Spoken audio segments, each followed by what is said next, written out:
Sunday Night Production. All I have for you is a word. Nage droit devant toi, nage droit devant toi. Pourquoi refuse-t-elle d'être peinte? Ça va être très difficile. I love you, Joe. Tiens, c'est marrant, on me le dit souvent. I'm deadly serious. Harry Potter is dead. Vous voulez tout savoir de l'actualité du cinéma, les critiques, les infos exclusives et la possibilité de gagner plein de cadeaux? Vous êtes au bon endroit, bienvenue dans la saison 2 de Clapement 5. Je m'appelle Aurélien Rapatel et j'ai le plaisir de vous retrouver pour un nouvel épisode de votre podcast cinéma préféré. Si vous voulez avoir le bon argument, demain matin, la machine à café pour expliquer à Michel ce qu'il faut aller voir en ce moment au cinéma, vous êtes au bon endroit, on vous dit tout sur Clapement 5. Mais tout d'abord, je vais vous présenter ceux sans qui ce podcast ne serait rien, les clapeurs. Notre première clapeuse est productrice, et entre deux gros contrats juteux, elle passe une tête dans Clapement 5, c'est Elsa Morel. Bonjour, j'ai signé un contrat 1 million là récemment. Ah oui, bon, on n'en doute pas. Voici aussi un clapeur journaliste qui, s'il était un personnage de film, serait sûrement lui-même, tellement il est étonnant, c'est Gabriel Thibault. Merci. Sympa bonjour. cette présentation. Et il y a aussi Mickaël Godefroy, Yes, génial, bienvenue. responsable marketing. Le mec avait 0 âge. On va quand même développer un peu. Ah, tout le monde va bien, ça va en ce lundi. Ça va très bien. Et bah, comme tous les lundis, vous avez le droit à la critique d'un film sorti en salle récemment. Aujourd'hui, il s'agit d'Adieu les cons, le film de et avec Albert Dupontel, mais aussi les excellents Virginie Efira et Nicolas Marié. Et le film raconte l'histoire d'eux, et c'est Gabriel qui va nous le résumer. Eh bien, le film raconte l'histoire de Sustrapèze, jouée par Virginie Efira, qui, apprenant qu'elle va mourir parce qu'elle a une infection pulmonaire auto-immune de mémoire, décide justement d'aller accélérer ses procédures pour retrouver un fils qu'elle a eu quand elle était toute jeune, quand elle n'avait que 15 ans, et qui a été adopté par une autre famille puisqu'elle a accouché sous X. Et sur son chemin, elle rencontrera Albert Dupontel, qui s'appelle Jean-Claude. Bon, c'est pas très grave, hein. Tu peux résumer de façon sommaire. De mémoire, et qui justement lui travaille au service de la santé et va faire sa rencontre en essayant de se suicider. Et les deux vont décider de faire équipe. Pour justement retrouver cet enfant qu'a eu Virginie Efira. Ça va partir dans une folle aventure, suivie par des policiers. C'est une comédie noire, on peut le dire, adieu les cons. Chers clapeurs et chères clapeuses, vous allez donc me donner votre avis à la fin de ce podcast. Je vous demanderai de mettre une note pour indiquer à tous ceux qui nous écoutent si c'est un film que Clapement 5 recommande ou non. Faudra mettre entre 0 et 5 claps, sachant que 0 est la note la plus faible et 5 la meilleure. On va commencer avec Elsa. Connard, elle balance ce qu'elle m'a dit en off. Oh, on commence pas avec moi. Allez, on commence avec Mickaël. Rebonjour. Qu'est-ce qu'on peut aborder sur ce film? Alors, déjà, première chose, donc Dupontel le dit partout, son premier souhait à lui, c'était d'opposer deux personnes, quelqu'un qui veut vivre mais qui ne peut pas, et quelqu'un qui pourrait vivre mais qui ne veut pas. Donc c'est son postulat de base, et donc il le dit partout en promotion. Et écoutez, moi quand j'ai vu le film, c'est pas la première chose que j'ai vu. J'ai vu tout ce qu'il y avait autour de ce duo-là, mais pas spécialement ce postulat de base. Alors si je peux parler d'un premier point, c'est les thèmes. Donc la forme pure du film, c'est une simple enquête. Si vous l'avez pas compris, je pense que tu l'as bien expliqué quand même. Mais c'est une simple enquête pour retrouver un enfant perdu. Donc c'est quand même ça le cœur du film. Et après, il y a énormément de thèmes qui sont autour de ce récit, dont la solitude, la dépression, les relations sociales, l'handicap, la maladie d'Alzheimer, la technologie et ses dérives. Donc il y a énormément de thèmes qui font toute la richesse du récit. Donc c'est le premier point que j'ai vraiment aimé de ce film-là, déjà.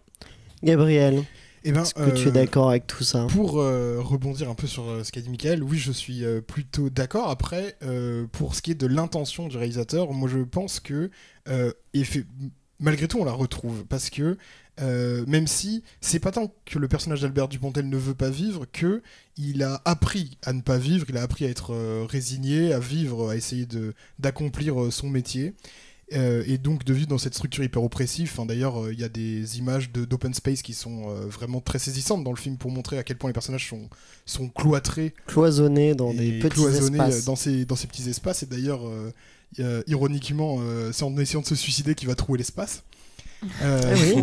De sa... Il va percer le mur, je dirais même. Oui, carrément. Et l'épaule de son pote d'ailleurs. Enfin, c'est pas vraiment son ami. C'est pas son pote. C'est pas vraiment son ami. Donc, du coup, je pense qu'on retrouve dans cet apprentissage à ne pas vivre, à suivre les codes, justement cette intention de réalisateur, même si, effectivement, on a plus l'impression qu'Albert Dupontel est un peu victime de sa position, plus qu'il souhaite ardemment la défendre, parce que dès qu'elle est menacée, finalement, il envisage tout de suite le pire. Elsa. Moi, tu parlais de la mise en scène, moi j'ai trouvé la mise en scène, j'ai trouvé que c'était le point fort du film, c'est-à-dire que par rapport, tu parlais des dérives de la technologie, cette mise en scène met en force, en fait, justement en avant ces dérives technologiques. On voit notamment des plans avec les caméras de surveillance, ou alors le plan quand la caméra de l'ordinateur d'Albert Dupontel, on voit quand Virginie Efira le ramasse, et je trouve ça hyper intéressant de montrer à quel point on est surveillé de partout, et Albert Dupontel le met aussi bien en avant. Et la deuxième chose que j'ai trouvée très belle, c'est l'esthétique du film, ce qui est intéressant, c'est qu'on est dans un film hyper connecté, mais en même temps, cette esthétique, on a l'impression qu'on n'est pas dans un monde réel. En même temps, je trouve c'est hyper intéressant, ces teintes jaunes, un peu vertes, ou même le personnage de Nicolas Marié, on a l'impression qu'il sort un peu de nulle part, d'un espace lointain, on va dire. Il y a Mickaël qui veut réagir là-dessus. Oui, si je peux rebondir là-dessus, je l'avais justement trouvé très audacieux dans Au revoir là-haut, où il filmait les grands espaces. C'était vraiment très très beau ce qu'il faisait, c'était vraiment les grands espaces. Là ici, il est aussi bon en mise en scène, mais il travaille effectivement sur les espaces clos, sur les couleurs et énormément sur la lumière. Donc il utilise beaucoup de clair-obscur, notamment dans les scènes. Je trouvais ça assez anxiogène et assez fascinant à regarder, parce qu'on n'a pas l'habitude finalement de voir ça dans le cinéma français. Il démarre le film direct sur du clair-obscur pendant 5-10 minutes, c'est vraiment prenant et c'est pas évident à regarder, mais c'est quand même fascinant. Et j'ai trouvé, comme tu l'as dit, ce monde un peu cartoonesque. J'ai trouvé qu'on était... Il le revendique, hein. C'est un grand fan de Tex Avery, de Charlie Chaplin, de Buster Keaton. Il revendique tout à fait cette dimension-là, avec ces cascades. Il y a des séquences d'humour, de gags visuels dont on parlait la semaine dernière dans la critique de 30 Jean-Max, qu'on retrouve là dans un genre très différent, dans un film en tout cas très différent, mais avec des séquences de voitures qui se renversent, de coups de feu justement à travers les murs. De Nicolas Marié qui tombe à la renverse, oui, qui se colle contre les murs. Ouais, c'est fou. Après, si je peux juste amener là-dessus, moi j'ai trouvé effectivement, donc comme tu le dis, que ça faisait vraiment très BD, mais justement comme le dit Elsa, on dirait qu'on n'est pas dans le vrai monde.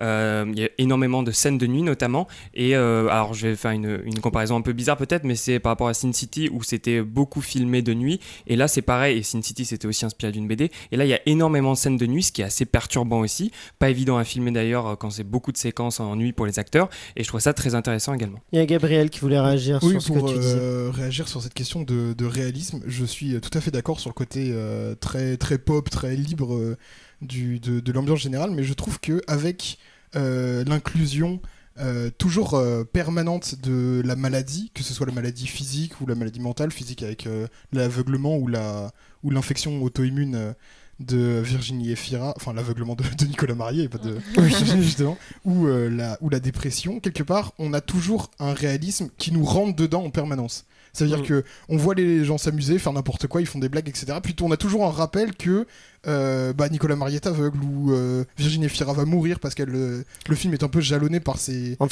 tout.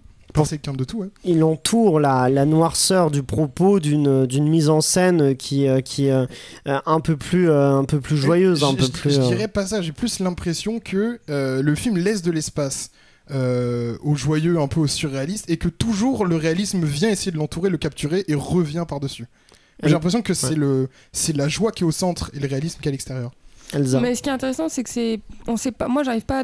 Pour moi, c'est une comédie noire, mais le terme comique au début fonctionne beaucoup. C'est surtout à la fin, je trouve effectivement que on spoil dans cette émission. Donc quand il suicide, effectivement, c'est vraiment ce suicide qui met en terme le genre du film. Pour moi, c'est vraiment plus un drame qu'une comédie au final. Donc, moi, je pense pas que ce soit la fin qui apporte cette dimension dramatique noire, parce que le début commence avec, on apprend que Virginie Efira va mourir, on a un Dupontel qui tente de se suicider. Tout est fait dans un... Enfin, moi j'ai entendu des gens rigoler à ce moment-là quand il se loupe, quand il se suicide, ou même la séquence du médecin avec Virginie Efira, elle est plutôt drôle quand il fait des remarques sur la police et tout le monde rigole. Oui, bien sûr, mais justement, ce que je trouve fort chez Dupontel, et surtout dans ce Adieu les cons, c'est moi ce que je disais tout à l'heure, j'ai vraiment cette impression là qu'il parle de sujets qui sont très actuels, un peu qui on est aujourd'hui dans ce monde très connecté, tout ça, et de destin parallèle en fait, et il entoure ça, donc un fond dramatique mais enrobé de comique et c'est ça, je pense, qui fait la force du film. Mickaël. Moi justement, je trouve qu'il y a une vraie danse entre différents types de tonalités. varié. Donc il y a du thriller, il y a de la comédie, il y a du drame. Il y a de la romance. Il y a de la romance, il y a un peu de tout. Et en fait, ce qui m'a un peu perturbé pour moi, c'est que en fait, il les mélangeait, mais c'était assez brutal à chaque fois. Donc c'est-à-dire d'une scène à l'autre, vraiment la transition pouvait être super brutale. Et j'ai trouvé que par exemple dans Au revoir là-haut, c'était aussi burlesque, mais il y avait énormément d'émotions et c'était allongé sur tout le film. Et là, sur ce film-là, c'est d'une scène à l'autre, tu peux vivre des émotions complètement différentes. Et je trouvais ça très brutal. Et parfois, tu avais du mal du coup à rentrer dans l'émotion parce que juste avant, t'étais en train vraiment de te marier, te marrer. Nicolas Marié. Nicolas Marié avec voilà, avec lui justement. Gabriel. Oui, mais je pense que cette brutalité, elle est due aussi à un truc qui parcourt tout le film, qui est un peu l'imminence. Quelque part, Albert Dupontel va se faire attraper par la police. Nicolas Marié, il est toujours tétanisé de peur, je sauve à la fin. Virginie Efira va mourir, donc du coup, entre guillemets, oui, il y a une intensité, une brutalité des transitions des différents cinémas, et je trouve que c'est une vraie qualité du film d'ailleurs de pouvoir mélanger plusieurs cinémas en un. Mais étant donné que il y a une espèce d'épée de Damoclès en permanence sur les personnages, je trouve que on comprend un peu cette espèce de pulsion vitale qui les fait passer un peu du coq à l'âne sentimental. Elsa. Ce qui est intéressant dans ce que tu viens de dire, Gabriel, c'est que cette force pour moi du mélange des cinémas, ça tient aussi des acteurs qui ont une palette très large. En fait, Nicolas Marié, il a un rôle un peu comique au départ, mais à la fin, il arrive très bien à montrer le désespoir un peu des personnages et lui-même. Et il y a quelque chose d'émouvant presque dans ce qu'il dit quand il dit j'ai plus peur de la police. Donc vraiment, son personnage évolue tout le long du film. Et je trouve que Efira et Dupontel aussi ont cette palette d'à la fois être drôle, mais aussi être très émouvant. Surtout le personnage de Virginie Efira. Virginie Efira, moi je la trouve incroyable dans ce film. Elle est à n'importe quel moment, on sent qu'elle est sur le point de pleurer, de craquer. Elle a une émotion contenue dans ce film, alors qu'elle arrive à nous faire rire, mais on sait qu'à la seconde d'après, elle peut nous faire pleurer. Et moi j'annonce que mon souhait, on n'a pas vu tous les films encore, mais j'ai envie que Virginie Efira ait le César de la meilleure actrice cette année pour Adieu les cons, parce que vraiment je trouve qu'elle est sublime, elle est parfaite, et pour moi c'est un sans faute du côté de Virginie Efira. Michael. Juste pour terminer juste avant sur la tonalité, etc., j'ai vu certaines critiques ou certaines réactions au film sur Twitter, et il y a certaines personnes qui disaient qu'ils avaient été à l'extérieur de l'émotion, en fait, que comme tout s'enchaînait niveau émotion, niveau tonalité, que c'était totalement différent d'une scène à l'autre. Il y a certaines personnes qui m'ont dit bah c'est oubliable, et je trouve que c'est une vision totalement différente de ce qu'on est en train d'aborder. C'est pour ça que je l'aborde ici avec vous. J'ai vu vraiment des personnes qui m'ont dit bah demain je vais l'oublier, parce qu'effectivement ils n'ont pas été du tout investis dans la quête émotionnelle de tous ces personnages là. Donc je voulais vous partager avec vous parce que je trouvais ça un autre point de vue intéressant. Moi je trouve que c'est ce qu'on disait au niveau des acteurs. Je trouve que c'est les acteurs aussi qui nous emportent, Virginie Efira, mais aussi Nicolas Marié qui est qu'on a cité rapidement, mais qui est excellent, qui a un rôle secondaire. Je lui donnerai aussi à voir les films qui vont sortir jusqu'au César. Mais tout moi comme actuellement je pourrais lui donner très bien l'Oscar directement Oscar.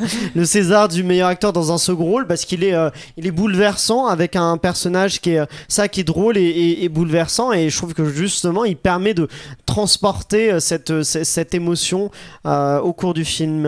Elsa, vas-y. Moi il y a un plan que je trouve très beau sur Virginie Efira, c'est à la fin quand elle se revoit jeune et qu'elle se dit ça y est, j'ai accompli ma mission. Je trouve qu'il y a une confiance dans son regard, quelque chose, on sent le pacte qu'elle s'était fait avec elle-même en fait. Mais son regard pendant tout le film, regardez ses yeux pendant tout le film, on sent toutes les émotions, elle peut dire aucun mot, toutes les émotions de son personnage vivent dans ses yeux, et c'est pour ça moi que je lui donne ce César. Gabriel. Oui, la prestation de Virginie Efira est très bonne, moi, même si j'ai plus de préférence pour celle d'Albert Dupontel. Je pense notamment à la séquence où justement il va se suicider et elle est filmée, et ce qui est très étrange c'est que on commence le film avec des images de maladie de Virginie Efira sur des écrans hyper high-tech, hyper bleus, etc., et puis là on voit cette vidéo de suicide qui est dégueulasse, genre vraiment l'image est floue, la lumière est sombre, etc. On a l'impression qu'il filme avec une vieille caméra, et pourtant il réussit quand même à transmettre une espèce de détresse de celui qui a joué toutes les règles du système auquel il participe et qui se fait larguer juste parce qu'il est trop vieux, etc. Et ça, c'est quelque chose qui est à titre personnel me touche beaucoup. Pour le coup, moi je suis pas d'accord, je trouve très bon Dupontel dans le film, mais moi j'étais vraiment plus touché par Efira et par Nicolas Marié, et peut-être aussi parce qu'il est réalisateur, il réalise avec tant de talent ce film que peut-être qu'il l'interprète avec un chouïa moins que Virginie Efira. Michael. Après, quand même, Dupontel, c'est les mêmes émotions sur chaque film. C'est quand même le même type de personnage, un petit peu en retrait, un petit peu timide. Enfin, en tout cas, moi, c'est l'impression. Pour moi, c'est pas l'interprétation de sa vie. D'ailleurs, il l'a dit en interview. Tout de suite, je me suis dit, ce rôle me va très bien. Et j'étais en mode, oui, c'est clair, ce rôle te va très bien, Dupontel. Donc, c'est pas la meilleure interprétation, selon moi. Hein. En tout cas, c'est vrai que Virginie Efira et Nicolas Marié sont vraiment exceptionnels à côté de lui. Mais je trouve qu'il fait pas, l'interprétation du siècle. Je suis quand même moins convaincu par Nicolas Marié. Ah, moi, je trouve notamment les scènes où il essaie de draguer Virginie Efira et va demander de décaler Albert Dupontel et essaie de le pousser à sortir. Moi, je trouve ça très drôle. C'est assez ridicule. Oh non, pas du tout. J'ai pas vraiment été convaincu par ces moments-là. Même si je trouve qu'il est globalement très bon. Je trouve qu'il y a certaines scènes qui jouent un peu où ils doivent sortir un peu de ce personnage burlesque et s'il y arrive bien en fin de film. Pendant les personnages où il essaie un peu de pousser Dupontel sur le côté, j'ai trouvé ça assez classique. Moi j'aimerais bien souligner aussi les rôles secondaires au-delà de celui de Nicolas Marié que moi je trouve vraiment super.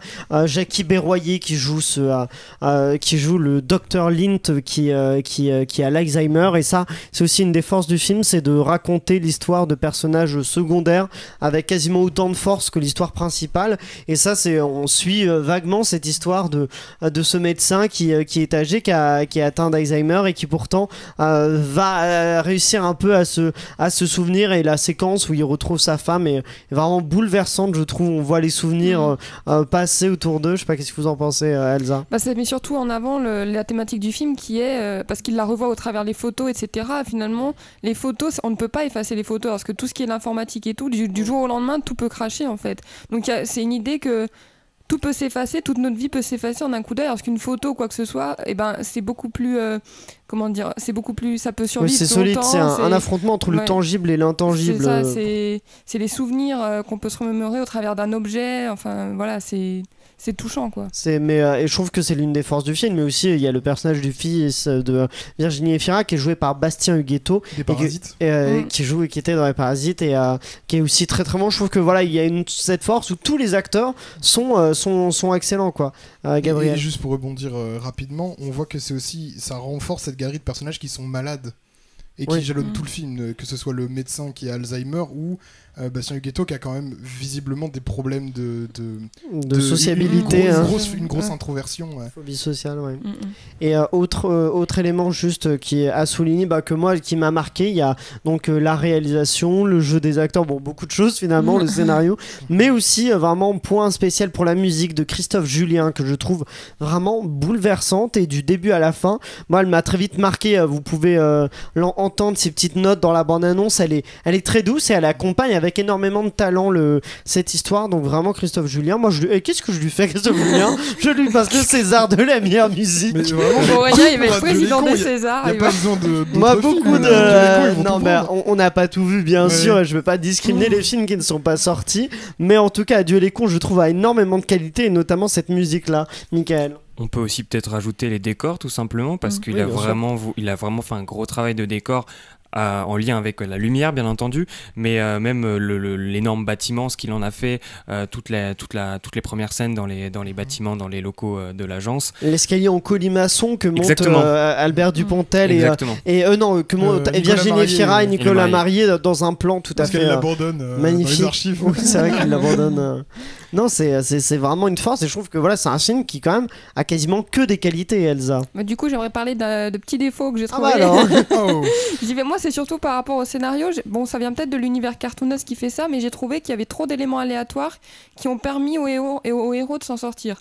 Je m'explique, je vais donner des exemples. Par exemple, quand Suze, elle recule, quand elle va voir le médecin avec Alzheimer, qu'elle recule et qu'elle fait tomber les livres, ça c'est un peu aléatoire, je trouve. Parce que du coup, on l'a vu 2 fois, nous tous les deux. On l'avait vu en avant-première en septembre, et là on l'a revu pour la sortie du film en salle, et en le revoyant je me suis dit cet élément là j'avais un doute, en le revoyant en fait non, je me dis que on voit qu'elle est elle le joue tellement bien, Virginie Efira, ce trouble qui fait qu'elle recule et qu'elle touche cette armoire. Moi je trouve pas ça choquant. Ouais, mais ça fait partie d'un tout en fait que j'ai noté aussi quand ils foncent dans la voiture, quand Monsieur Blin fonce dans la voiture des policiers et d'Albert Dupontel.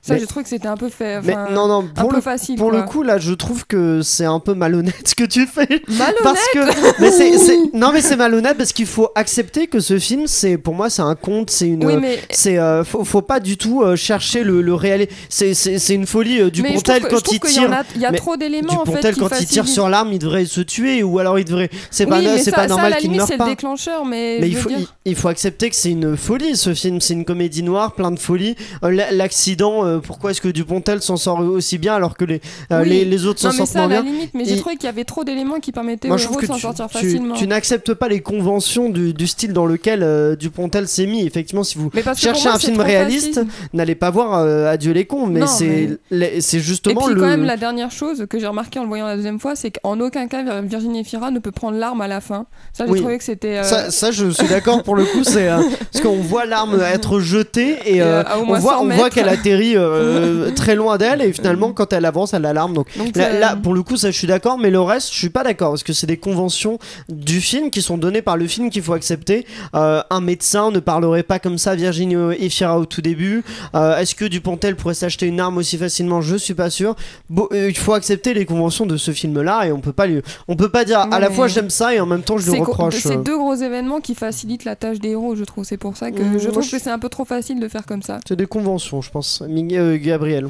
Oui, moi je trouve que, en effet, je vois pas trop de problème à ces espèces de petites coïncidences magiques qui bercent le récit. Il y a aussi le fait qu'il utilise en permanence un ordinateur et on le voit jamais se connecter au réseau, ou enfin genre. Même, ou alors il a une batterie de 3000 heures. Il a de la wifi tout le temps. Il y a juste un moment où il dit qu'il en cherche devant devant la maison de la femme du docteur. Puis même en termes de batterie, il le recharge jamais. Hein. Mais voilà, je pense que ça fait partie de ces petites choses qui montrent que justement l'univers de Dupontel est à côté de la réalité. Ça s'appelle la suspension des faits du réel. Oui, merci. Voilà, petite pour ceux qui veulent savoir. Il y a un cours gratuit. Et juste pour revenir sur la scène finale, moi je comprends un peu la gêne de se trouver ce pistolet par terre, mais j'aime quand même beaucoup cette scène, notamment pour tous les flics qui gueulent que des ordres complètement contradictoires les uns avec les autres, et qui écrasent complètement Virginie Efira et Dupontel en leur disant levez les mains, jetez le pistolet à terre, bougez pas, rapprochez-vous, reculez-vous, etc.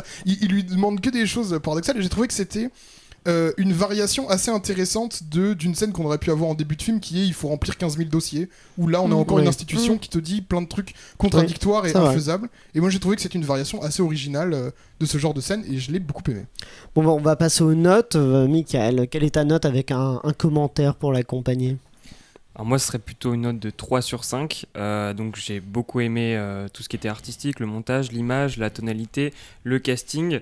Après je fais partie des gens qui n'ont pas été dedans, enfin j'ai pas eu les mêmes émotions que pour Au revoir là-haut, qui avait été un de mes films préférés il y a 2 ans je crois, ou 3, je sais plus déjà, 3 ans. C'était vraiment un de mes films préférés, là j'ai pas été vraiment touché plus que ça, même si c'est un film qui est super original. Gabriel. Eh bien, moi je vais lui donner la note de 4 sur 5 avec vraiment beaucoup de plaisir, et je noterai quand même cette mélancolie qui tient pendant tout le film, qui commence presque et se termine sur une phrase de suicide, mais qui réussit quand même à nous donner le sourire. Et je suis assez ému, assez content d'avoir vu ce film. Merci monsieur Dupontel. Elsa. S'il nous écoute. Moi je vais mettre la note de 4 sur 5 parce que j'ai quelques réticences au niveau d'événements scénaristiques, mais j'ai trouvé qu'en termes de mise en scène et artistiquement c'était sublime, donc 4 sur 5. 5. Très bien. Le 5 a failli sortir. Non, il est retourné dans le terrain. Moi je vais mettre un 4,5 sur 5 parce que pour plusieurs choses, vous l'avez compris, la performance de Virginie Efira, de Nicolas Marié, même d'Albert Dupontel. Moi j'aurais annonce mes César meilleure actrice Efira, meilleure musique, un meilleur acteur dans un second rôle Nicolas Marié, meilleur réalisateur pour Dupontel. Je trouve que c'est un film qui quand même a énormément de qualité. Je trouve que c'est l'un des meilleurs films français de cette année, bouleversant, touchant de tous les points de vue, que ce soit artistique, que ce soit en termes de mise en scène, de jeu d'acteur, tout est quasiment réussi dans ce film et félicitations aussi à Gaumont de sortir ce film en ce moment alors que le couvre-feu dans de nombreuses métropoles pose problème aux salles de cinéma. C'est très courageux, donc félicitations à eux et à Albert Dupontel pour cet excellent film qui remporte la note de 3,875 sur 5. En gros 4 sur 5. On vous recommande chaudement de soutenir les salles de cinéma et de soutenir le film d'Albert Dupontel, Adieu les cons, qui est actuellement au cinéma. N'hésitez pas vous à partager votre note en commentaire sur Facebook, Instagram et Twitter avec le @club5. Combien de clubs sur 5 mettez-vous à Adieu les cons? C'est la fin de cet épisode. Merci à vous tous de l'avoir suivi. Merci à tous nos clappeurs. Merci à Pierre-Emmanuel, Guillaume et Sunday Night Productions qui produisent Clappement 5. N'oubliez pas de liker le podcast et de le partager au maximum. Et vous pouvez dès maintenant vous abonner à la chaîne YouTube Clappement 5 Podcast et activer la cloche afin de découvrir tous ces épisodes. On se retrouve mercredi pour un épisode dans lequel nous nous poserons la question du moment. Disney abandonne-t-il les salles de cinéma? Pour avoir la réponse, rendez-vous mercredi et d'ici là, allez au cinéma.